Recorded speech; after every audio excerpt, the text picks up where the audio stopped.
was shown a signpost that there was something that I was missing. And so I dove down the world of psychosomatic therapy, the connection between the mind and the body, and how our emotions are stored in our physical form and how they then inform our body-mind experience, and also how to then release those emotions and free ourselves to be able to experience the moment in the most pure way possible, which is without all of the baggage and the shit from the past. Welcome to the Enquiry podcast. This is a show that helps you to influence your reality to the greatest capacity in order to be able to use your life as the medicine that it is, to be able to know how to read the signposts and follow the breadcrumbs in order to express the fullness of who you are and what you're actually here for. I'm your host, Nerida Mills. I am a master psychosomatic practitioner, coach and facilitator, and it is my absolute pleasure to have you here. Welcome on board and let's get started. Hello, beautiful human, and welcome to this podcast. My name is Nerida Mills, and it's my absolute pleasure to have you here. I am very excited to get started with this project. Been something that has been on my mind for a very long time, and I'm very excited to actually kick off today with a little bit of a story about myself, where I come from, and what this podcast is really going to be about. So, as I said, my name is Nerida Mills. It is my pleasure to meet you. Thank you so much for joining me. Start of this podcast, as we're currently speaking, I have just turned 42, which is very exciting to me. I do like to, play on some of the pop culture around the age of 42. I believe that, the secrets to the universe shall now be revealed, which is really interesting because, the secrets of the universe, or why we're here, what the purpose of life is, all of those questions have really driven a lot of my adult experience. In fact, I've been kind of seeking the answers to those questions since probably really, really consciously since around my early 20s. So my one of the first kind of instigators to wanting to understand what the meaning of all of it was a bit of a rug pull moment in my teens. My parents separated. They had a pretty messy divorce, and it really did shock me quite significantly because at the time, or leading up to that time, we were a nice normal family, quote unquote. Had a relatively normal childhood experience. There was a lot of consistency. There was a lot of stability. There was a lot of structure in my childhood, and I'm very, very grateful for my childhood. So it was a really big shock when life as I knew it was no longer, and it happened very, very quickly. And so this rug pull moment started me questioning, well, hang on a second. If the people who I thought were one way aren't that way, then do I actually really know anything? And if that's the case, if I know nothing and I can't actually tell you who somebody is or isn't, then what is the purpose for it all? And what does that mean about me in amongst it all? So, that was kind of, I guess, where those stirrings started. So kind of late teens, about 15, 16. And then, I blew myself up basically. So really used alcohol and drugs as a distractor and nailed that one. Was very good at that. And then went and explored the world. I wanted to know who I was, not who I was in my environment, not who I'd been told that I was, but I really wanted to discover who is Nerida and what is my purpose here? What am I supposed to be doing? I do feel like fundamentally I feel I have a responsibility in life to leave the world a better place than I found it, and that's been something that I've felt from a very, very young age. I've also felt from a very young age that I've noticed patterns of life, and so I noticed at a young age that when people don't deal with their shit comes back and comes back and comes back. And we just keep on repeating these patterns of experience and existence until we get it, until we heal and we grow.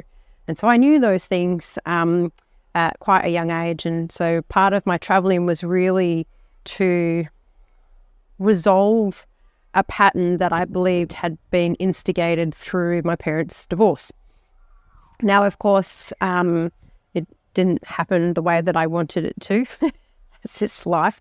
But it did take me on quite a substantial and significant journey of self-discovery, and also the discovery of the fundamental elements of what creates experience. So that became my goalposts, I guess, is I really wanted to know what influenced reality, why people made the decisions that they made, and how I could create my reality in a way that was unique to my desires, because my desires of what I wanted to experience in my life were not the stereotypical.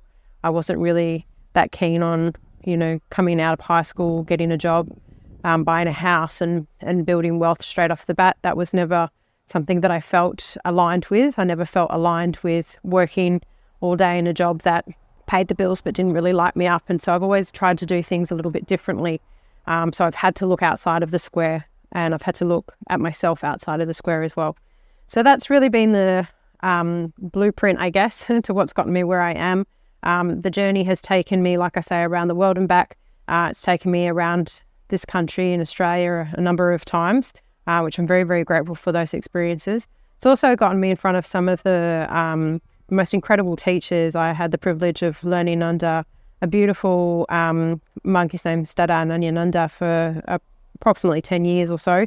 He's just the most beautiful, gentle human, and really taught me a lot about love, a lot about receiving, and also a lot about devotion and surrender.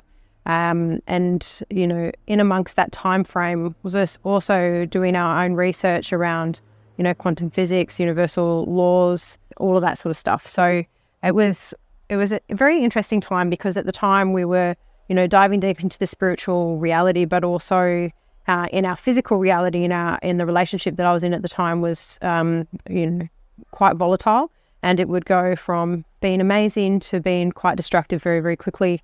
And would spend periods of time in each of those spaces. It was very fundamental. We were either in a good place or in a bad place.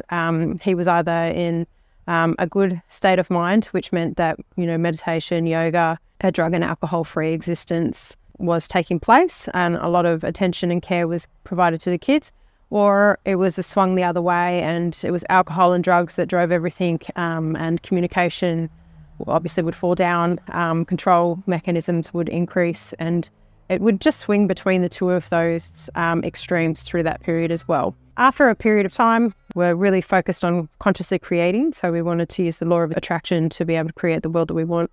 And we did create some really incredible things, including an experience of purchasing 100 acres of land out in the Northern Rivers with the intention of creating a intentional community and a wellness centre, which was an amazing experience. And about 3 and a bit years in, we really had to leave that experience because it had become unhealthy to stay. When I left that land, it was a very, very hard decision to leave. And I had to make meaning of it. And I also had to recognize that with all of our understanding of energy and spirituality and quantum physics and all of the things, and the fact that we were able to create that from the starting point where we were, which was we had nothing. The fact that we were able to create that also meant that there was something that I was missing because we weren't able to maintain it.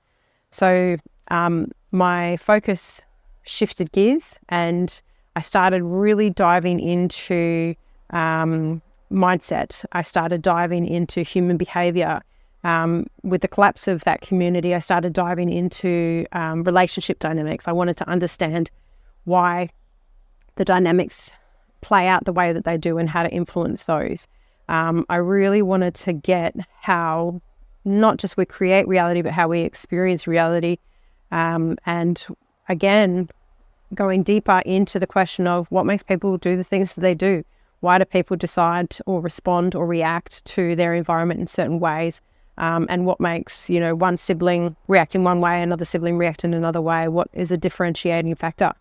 And so I've spent about a good 10 years down that rabbit hole and practicing that with my clients.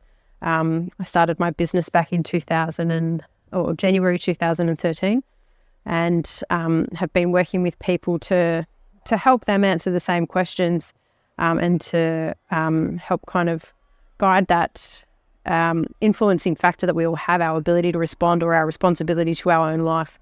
So I went down that path, and I was, really very conscious of how am I thinking, what am I doing, how am I showing up, what is the state that I'm in, what are the stories that I'm telling myself. And then around 2016, I was at my edge. This is about 3 years in. I was really at my edge with the fact that, I was implementing like a motherfucker and was trying my absolute darndest to move forward in a really resourceful way. I had separated from the kid's dad in late 2013, and that had become quite messy and unruly. And so whilst I had started to regain a sense of self and a sense of peace a couple of years later, I was still very angry, and there was still a lot of emotions that were overriding my ability to experience my life in a way that was present with what was going on in the moment. So I distinctly remember this moment in time where I was sitting at the beach and, the sun was setting, and I'm very lucky to have the sunset in the west here, so right over the ocean. And my kids were playing in the waves. They were all quite young then.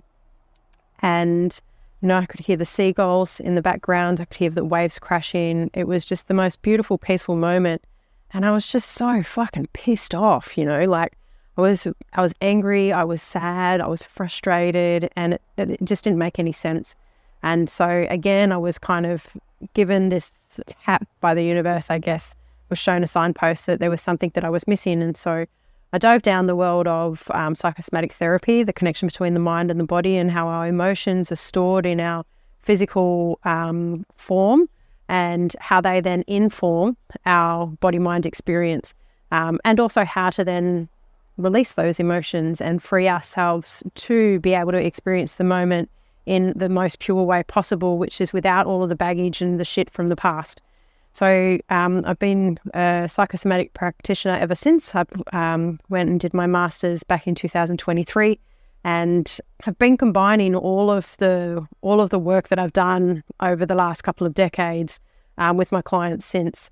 So currently, I'm very privileged to work with an organisation called MJB Seminars. I'm one of the coaches there, and help to guide the community of 20,000 odd people. And I also work in my own business, which is really what this podcast is about. So, I'm very, very grateful to be able to have the experience of the learnings that I've had, brutal or otherwise, and to be able to be at a point where I'm able to share what I've learned. This is something that really, for me, fundamentally comes back to a deep truth that your life is your medicine. Your life will always guide you to the places that you need to go in order to express yourself completely, fully, which is your life purpose, in my opinion. And the last couple of years, I have established an incredible relationship with my current partner. We've been together for 6 years now, and we live together. We have 6 children between the two of us, and have an absolutely beautiful family I'm very grateful for. I've also been on a journey of healing since 2020. Actually since my hair fell out, kind of, but it really went up a notch in 2020. So I've been very mindful of my health over the last 20 odd years since my hair fell out, believing that fundamentally it had something to do with my gut health. And so I was really focused on my gut health and my hormones. And 2020, my entire nervous system shut down. So I was bedridden for about 6 months and was unable to, at the peak, was really unable to walk to the toilet by myself. I couldn't check my mail. I couldn't cook food for my children. I could not look after my children. It was horrific and horrible, and I wish it upon nobody. But it was completely transformational for me, because one of the things that I recognized in late 2019 was that in order to be fully seen, you have to be willing to be completely invisible.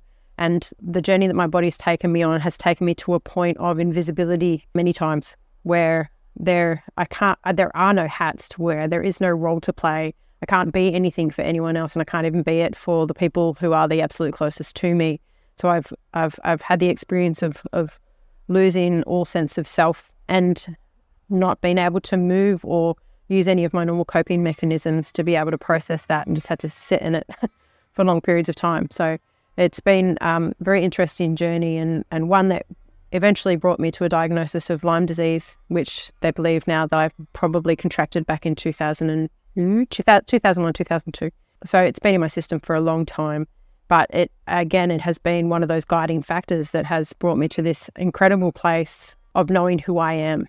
And I think that, challenge in life is going to happen. Trauma in life is going to happen. Relationship breakdowns are going to happen.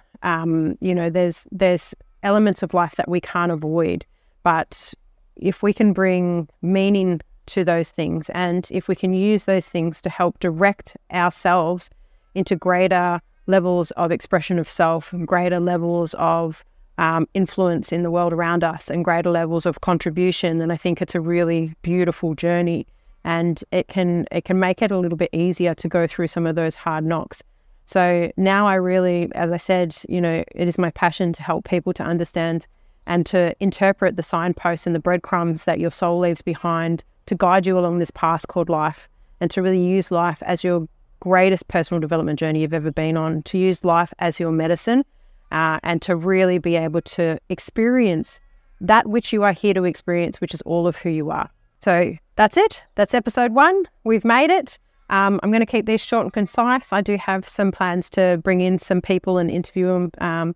That's probably going to be longer episodes, but I'm really grateful to have you here. Please let me know if you have any questions. I love feedback. If you've got any feedback from any of the episodes, or you'd like to know more about anything, feel free to message at any point in time. You can get me at info@neridamills.com, and I will speak to you soon. So that's it from us. Thank you so much for joining me for this episode. I would like to really acknowledge you for spending the time to explore what creates your reality and how you can influence it best. If you have absolutely loved this episode and the ones before it, then I highly encourage that you jump onto my newsletter list. You'll be able to find the details of that in the show notes. You can also follow me on Facebook or Instagram at Nerida Mills. Really, really, really looking forward to speaking with you again soon. If you have any comments, insights, feedback, anything that you would like to share from these episodes, please feel free to email me at info@neridamills.com. Until next time.